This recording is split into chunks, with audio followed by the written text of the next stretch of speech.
Welcome, everybody, to Blerdlines. This is your man, Cam. With me, as always, is... the Lone Wolf in Cub, a.k.a. the Black Stringed de Panta. as well as... your friendly neighborhood, Josh. And as always... the Professor, Lord of Light himself. Remember that the night is dark and full of terrors. Wow. So Anatar. Wow. That's one of my names, not today. That's so dark for our actual subject. Really is. To segue, we are back talking about Friendly Neighborhood Spider-Man, dropped on Disney Plus, wrapped up maybe like a week, 2 weeks ago, something like that. But there's a bunch of stuff that's out that's actually worth watching right now and good. And so, we're going to fit things in when we can, but we wanted to hop on and talk about it. I've seen the whole thing. D'Angelo's seen the whole thing. Josh has seen a couple episodes. Cam's seen clips. So that gives you the reference of where we're all at. The one thing I will say, a couple of things to do it is I, for one, am tired of Spider-Man cartoons because they do this all the time. Every 2 years, I think, if I'm not mistaken, roughly 2 to 3 years. And they usually last from 1 to 3 seasons, depending on. They usually have an interesting voice cast, sometimes celebrities, sometimes not. Sometimes they get it right. Sometimes they go more kiddie. Sometimes they do like hit right in the teen spot. So another Spider-Man cartoon to me is always annoying because I'm just like, okay, Marvel has over 2,500 licensed characters that they can make a cartoon of anything. But they still keep doing this every 2 to 3 years. And I know why. It makes money. They can sell toys and all that. But for me, I was not actually going to watch it. Super Bowl time. After the Super Bowl, we ended up me and Josh watched the first, I think, 1 or 2 episodes. And I was kind of like, oh, okay, the way they're doing this narrative is kind of interesting. So I ended up finishing up watching it. And overall, I thought they did a pretty good job. I was actually pleasantly surprised. It was pretty tight. Was it 8 episodes, something like that? 8 episodes. Yeah, something like 8 episodes. Good voice casting, great designs. The designs was by a designer named Leo Romero, who has previously did a bunch of Marvel books, but also Birds of Prey for DC, the comic books, by the way. But his style of design is is almost a throwback to the 60s era. And so he has a very heavy lines, more minimalistic. And so it has almost a Kirby-esque type of feel. And so I thought character design wise was really cool. Animation, it took me about 3 episodes to really actually get into it. I felt it was a little too stiff. The 3D with toon shading is not for everyone. And I think you have to either buy into it or just check out. So here's my thing real quick. When I seen the clips, I felt like I was watching the Watchmen read along live, or not live action, but the read along comic, where it's one voiceover for all the characters, but the art design looks similar. I was like, I don't know about this, but you guys spoke highly of it, so I'm going to give it a shot. Well, 2 out of the 3 of us that have seen it spoke highly of it. The animation, like what Cam just alluded to, either you're into it or you're not. And for me, if you're doing animation, the visuals matter. And what's a show that took me out? The Green Lantern animated series. Couldn't stand the animation. It bothered me so much. And I'm an animation, I love to my core animation. There are things that you can do in animation you can't do in live action with, very little in the way of budget implications. But I can't stand watching it. It drives me insane looking at it. I will try to give it another go just because 2 people that I highly respect when it comes to story and writing, and just the way a narrative can move, both say it was pretty good. It wasn't just okay, it was pretty good. Especially coming from D'Angelo, that's a massively huge endorsement. But the animation just, it's painful. I hate it. I hate it so much. Yeah. And it was one of those things where it wasn't really on my radar per se, but then when I saw the character designer, that's what actually got me into it. And then one of the things that was also kind of a good thing is it's, kind of like an Elseworld, DC Elseworld thing. So it's not main continuity, but it has all the same similar things. And you pick up on it really quick because Norman Osborn is Black, and so is Harry, and it works pretty well actually. Like it just makes sense. They also did a couple smaller tweaks like that too. Tombstone is Parker's age, and he's like a football player, and he's well liked and all that. And like they actually give Tombstone a backstory that actually makes sense and actually sees his progression of why you become this character. So that actually kind of was. At first, I was kind of like, where's this going? And the way they made it work was actually kind of cool. Can I add a quick? You said Norman Osborn is Black, and so his son. And I'm like, well, if his son wasn't Black, we'd have some other questions. Yes. Facts. And you're not fully Black. No, I'm just. And I'm back. Sorry, I didn't mean to cut you off, Cam. You were making a point about. Yeah, they just did a little tweaks about certain types of characters, and they brought in things that they basically established in the world easily that, hey, this is a world that has superheroes. Things like the Markovia Accords happen.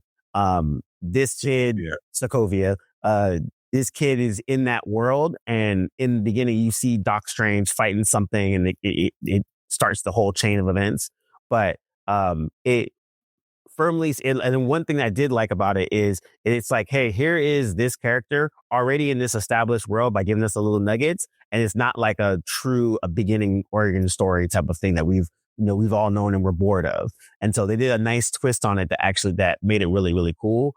And I thought that was better than it was. It was pleasant. It was a pleasant surprise.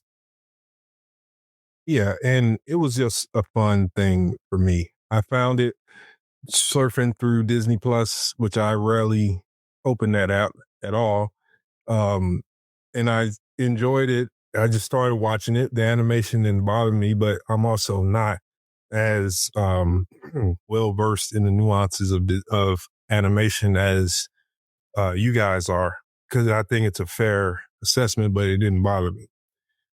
Narrative wise, I thought they told a really simple story that worked as an alternate to the main Prime Peter in the MCU. That was the thing that stood out to me, as Cam just mentioned, the mentioning of the Sokovia Accords and positioning this as what if Peter never met Tony Stark and didn't participate with the Civil War.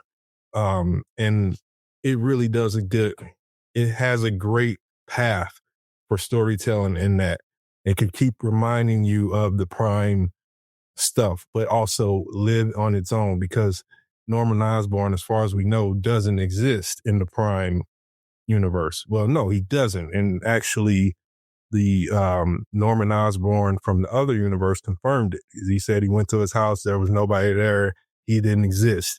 And so this was a good way to have some of the Spidey storylines that we are familiar with, but also involve the character that is Tom Holland, understood to be Tom Holland's version, even though he's not the voice actor here.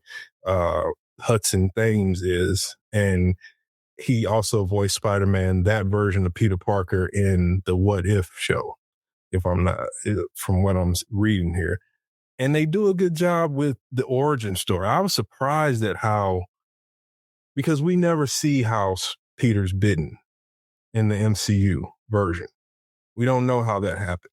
And he's not very detailed with the specifics. They don't tell us specifically what happened.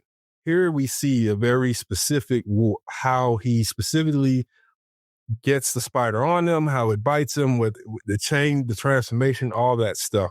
And it's done in a very unique way. I wasn't expecting it to be that. And then when they wrap back around and show why they did it that way, surprisingly, I wasn't annoyed, because it involved time travel. But not the type of time travel that is grandfather paradox and if this happened, but more of just a paradox in and of itself. This thing is the cause of that thing, cause and effect, causality. And I think that is a little bit better than talking about if you move a pen in this direction, the Yellowstone volcano will erupt in 2028. You know, it's that don't pass the smell test. But this was good because it doesn't focus on the act of time travel itself as much as moving things from one space in time to another and having that impact when you catch up to that moment in time. You now understand how it all happened, but nothing is changing. Yeah. And that was a good part because, you know, we have a well-loved hatred of time travel, especially if it deals with anything X related. But I do. But in this, they did a really good job with it. Also too, you know, the use of, they didn't have an MJ in there. They had, they swapped out MJ for a Nico Minori who's from Runaways. And then they have his original love interest before MJ and Gwen. I always forget that character's name. But yeah, it was good. And it was interesting because they did a nice deep dive of, you know, Norman plays the mentor in this situation. So Norman's already rich. He's already like, hey kid, let's figure out a better costume for you. And so what they do is they go through and they use the old costumes from comics, right? The Shroud and Ricochet and those other like mini Spider-Man costumes that like had 2 seconds and each one has a flaw in it or something like that. But it was actually pretty cool. And I enjoyed that they started to introduce the Sinister Six in a way that makes sense in the whole scheme of things in the background, right? So yeah. Scorpion's a gangster and he has a whole team. Otto is a you know, a rival of Norman and kind of hates him, so he starts to do a whole thing. Yeah, he's an arms dealer. Well, think about that. He's an arms dealer. But also too, as and you know, Janslo can elaborate, but the showrunner Jeff Trammell is a black guy from Detroit. He wrote and voice acted on Craig and the Creek. And he's a showrunner from this, and he actually he was in the running to pitch for X-Men 97, and Feige actually wanted him to do Spider-Man himself because he liked his Spider-Man pitch a little bit better than his X-Men one. And so I thought that was actually a cool, like, little nugget. And he's done tons of cartoons beforehand. I think I think the way he treated the show in general, it had a good feel to it. And even the parts of nuance, and we were talking about this before about how, you know, the character that becomes Tombstone, he's a black kid, he has cornrows, he's the football player. And in certain circumstances, you see him as like he's a really nice kid. He's well liked on the football team. And everyone assumes that a thing about him. And then when you see his actual life, he lives in the hood. He has to protect his younger brother from gang members. He has to do all these things. And they do it in a way that's not over heavy handed. They don't do things that smacks you in the face, but it makes sense in a way that goes into the narrative without having to be like, hey, kids, stay away from drugs type of thing.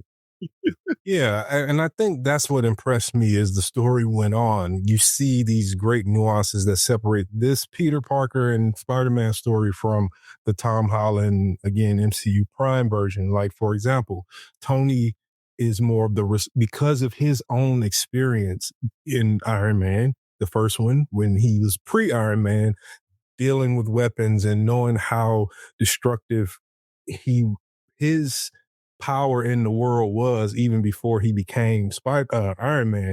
It made his journey as Iron Man more about being responsible and keeping those things out of the wrong hands versus Norman, who is still very much underneath a mad scientist.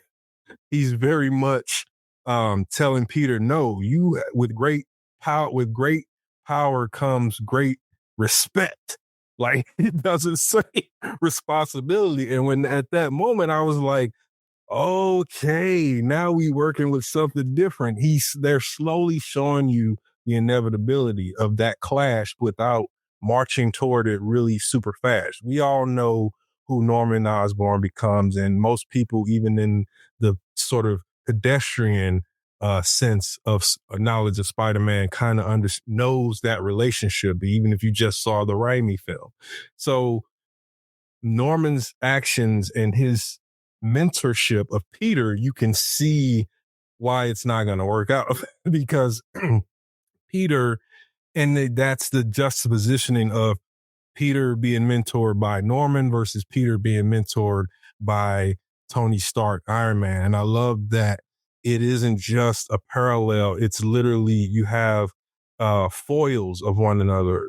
Tony Stark is also a scientist. He's a billionaire. He has an alter ego, but the world knows about his alter ego, and his alter ego is him. It's not something that takes over him and gets him to do these horrible things. Whereas Norman has to hide his from the world, because if they knew that the Green Goblin and Norman Osborn were one the same, he'd go to jail, he'd be persecuted. So I love those dichotomies playing out without it actually have to be active in the narrative. But if you're familiar with the prime timeline of where this story is coming from, you can appreciate the nuances that the alternate is giving us. Yeah, and they do a good job of the big bad, and how they use the Sinister Six throughout the show is really good. So you'll get a little touches of Rhino, you get a little touches of Otto, you'll have a little touches of Scorpion and Tombstone's up in there too. So it is kind of an interesting thing, and you have a nice mix of there's the symbiote comes in, and the way the symbiote gets there makes sense.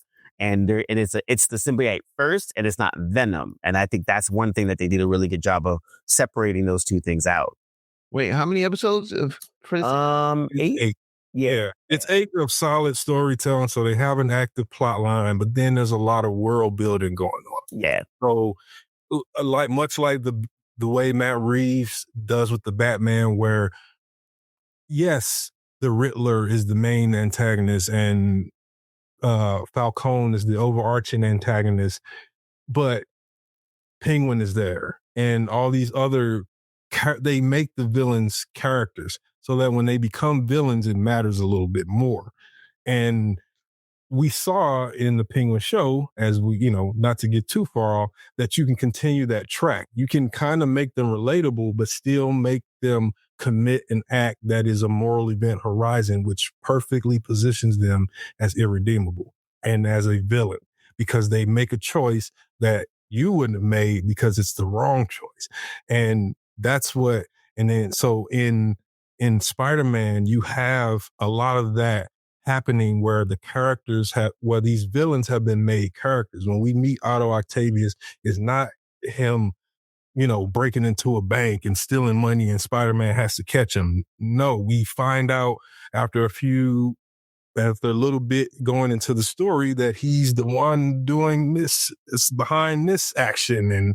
And he has history with Norman Osborn. We also learn through that history that Norman Osborn is duplicitous and is also using Peter to his own ends, knowing also that Peter is Spider-Man. He's using him to his own ends, which isn't how it's framed at first, because we are getting it from both of their perspectives, with the two principals being in the same room with each other. But when Norman is by himself and we have just him and his perspective, we see that side of him that's one day going to overwhelm the goodness and altruism, and he's going to become that enemy, that Peter's greatest enemy. And I think this is where it's going to hit even harder, because Norman will know a lot more about him when that happens. Yeah. And they also established the friendship of Harry and Peter,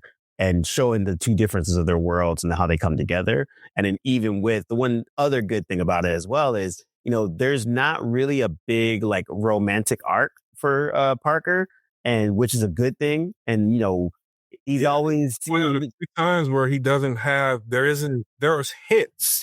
There's hints of it. Very hints with two particular girls, but there's never a full developed romance, or even he's not even put on track for that. So it's kind of nice. No, it's nice. Honestly, it's good world building, good narrative, and that leaves room for Peter to be Peter and not and worry about Peter things, as opposed to externalizing his motivation. Yes, because we've seen that before. Also, go ahead. No, I was gonna say what Josh was saying. We've seen this narrative of Peter before in conflict. Let that man we only ever see that side, that aspect of Peter. Yeah. The super conflicted Peter. Yeah, no, you're right. But this is again, and I think I talked about it before. I was just like Cam said, I was not sure if I wanted to do this because there's been so many Spider-Man animated shows, and to be honest, only a few of them are actually good. Yep. And so I wasn't sure about this, but there was the fight between him and Scorpion, the first one, and Scorpion leaves that man traumatized, and I thought this is great because they follow up on him when he goes to fight him again, and he's struggling, even though he's got a new suit, even though he's got all this stuff, and he can beat him. But Scorpion is living in his head rent free. And I love that they went down that path because it gave Scorpion a little bit of even more presence. He isn't just this sort of thug that Spider-Man easily beats. Now he has a kind of psychological hold on him, and I thought that worked well. Yeah, and they also did a good job with Tombstone's arc where, he's essentially a good kid that kind of joins a gang and kind of goes through a whole arc of things. But as he big gang fight, blah, blah, blah, blah, gets powers, him and Spider-Man team up to take down Scorpion. It actually works out. They go their separate ways, but then Tombstone develops even more to be Tombstone. And, and after he's a black kid, so yeah. And so he has like a nice little hero journey. Exactly. And then even the way he gets his powers, and then it was funny because at the end of the whole first arc, you see a little bit of the vitiligo on Tombstone's knuckles from his powers, which we all know later on he becomes an albino essentially. So it's like little small hints and nuances, and I think Jeff Trumbull did a really good job of like using all of these different characters. Like his Sinister Six is unfolding, but it's in a way that would make sense as opposed to this is Spider-Man. These are 9 villains in his rogue gallery that just happen to always want to fight him. Where this one's like they each are starting to have little pieces of understanding of why they would fight them or what would be the motivation around that. And I think that was something that was really cool because even Octavius being there as an arms dealer was hilarious because it was more just like to stick it to Norman Osborn, not about Peter Parker at all. And it will be later, but I like that dynamic of it. And yeah, the two of them, Norman and in fact, Josh and I were laughing. I was sending Josh quotes from when Doc Ock when Goblin tells him, "Trust it'll work. Trust me." And he responds, he's like, "Of course you think it'll work. You the one that turned yourself into a monster, you lunatic." And so does Tombstone's character black? Yes, he's a black, and he lives in Harlem, I think. Okay, so like I've seen what was the live action Tombstone played by what's the MC's name? Oh my God. Yeah, so I was like, is he been black or like not that it matters. I was you know what? Honestly, in the last maybe 20 years, they've kind of that. Krondon played him, yeah. Yes.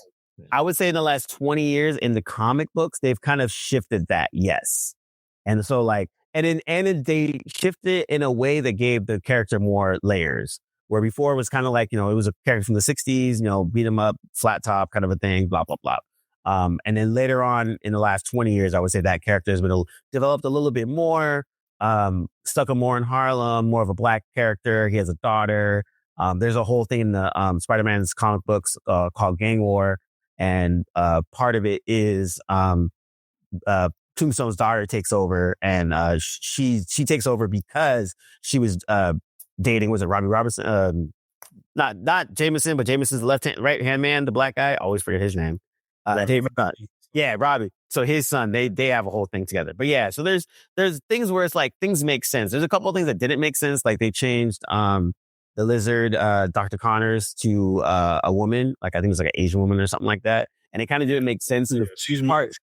Yeah. Yeah, like because Lizard's whole motivation is to protect his family and that kind of stuff, and growing the arm and stuff. I'm curious how they did that. They dropped a little Easter eggs, like Amadeus Cho is like in his intern class at Oscorp, which is kind of cool, and that's always like little things like that where I'm like, okay, good. But yeah, I would say I don't think you watched far enough to get to see the Amadeus Cho introduction. I don't. They don't say his name, but I could tell the Asian kid in the lab coat And that, Oh yeah, you would know that was thing, right?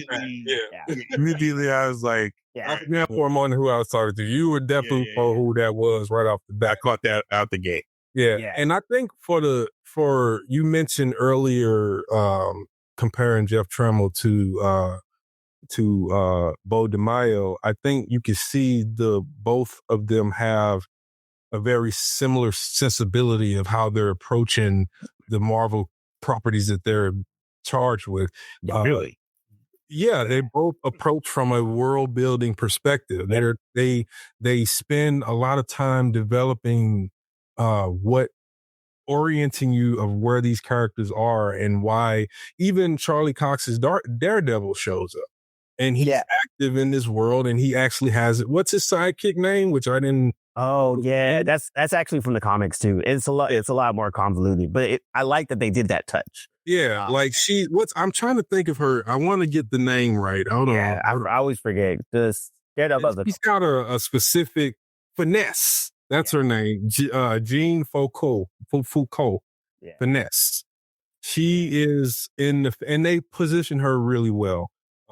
Especially because I was wondering how Daredevil was getting all that information, and then they bring it to showing that he's got this plant inside of Oscorp, and I thought that was cool.